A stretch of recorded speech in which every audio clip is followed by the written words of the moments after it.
Heather, you are brilliant. This is genius. This is going to change the world. Blessed this morning and highly favored. Look what's on the ground. Just laying in the street. $10. I have to go to my son's parent-teacher conference, and it's that time of the year where I say, he did what? He never displays those behaviors at home. I just want you to know that. I am shocked. How are you doing today? I'm doing well. Yeah? I mean, you know. Yeah. I did. That's what we say. That's the politically correct answer. My name is Dr. Heather Thompson Day, and I am a professor, an associate professor of communication at Colorado Christian University.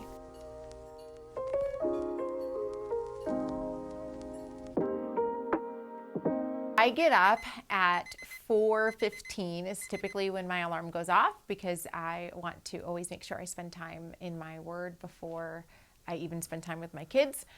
And so I get up at 4:15. I have worship. Well, no, the first thing I do is my husband makes me a cup of coffee. We get up together, and I have worship sitting next to him. Like, that's why I get up at 4:15, making sure that the Holy Spirit hopefully is able to connect with me and just overflow into anything else I do throughout the day. And then my kids get up typically around 5, and we do the bath, breakfast, any last minute homework that they didn't do the night before type thing, mad dash, to get them into the car to go to school. And that is a full-time job in and of itself. So by the time I get in my car to head here, I have probably yelled already and cried on most days. London?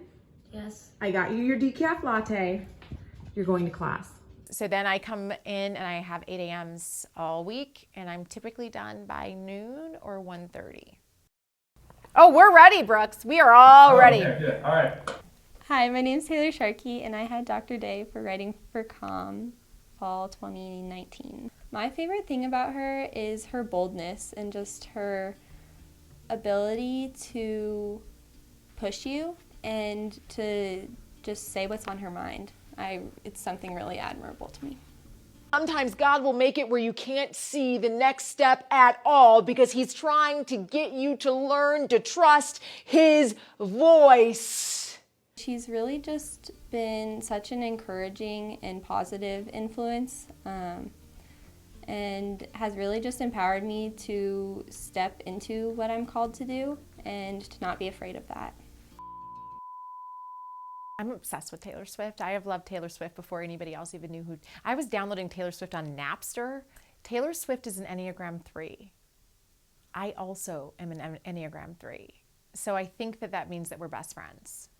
I think that's how it works. So Taylor Swift is an icon. She is the greatest storyteller of all time. It's like 3:45. Time to go get my kids from school. We're late, as always. My oldest child is London. She is very sweet and artistic, and honestly, just one of the sweetest spirits that I've ever met. My middle child is Hudson. We call him H-Pack, and he is just wild and crazy. And then my youngest child is Sawyer, or as we call him, Soybean, and he has the most testosterone of any little boy I've ever met in my entire life. And he has been caught kissing girls at school. It's a problem. So we are working on Soybean and trying to grow him into a gentleman. Oh man, I love everything about my husband. My husband is a total opposite personality of mine. I think the thing that I love the most, two things that I love the most. One is that he has really taught me to be reflective. He has taught me that every question doesn't deserve a response until I've thought about it. He's flexible.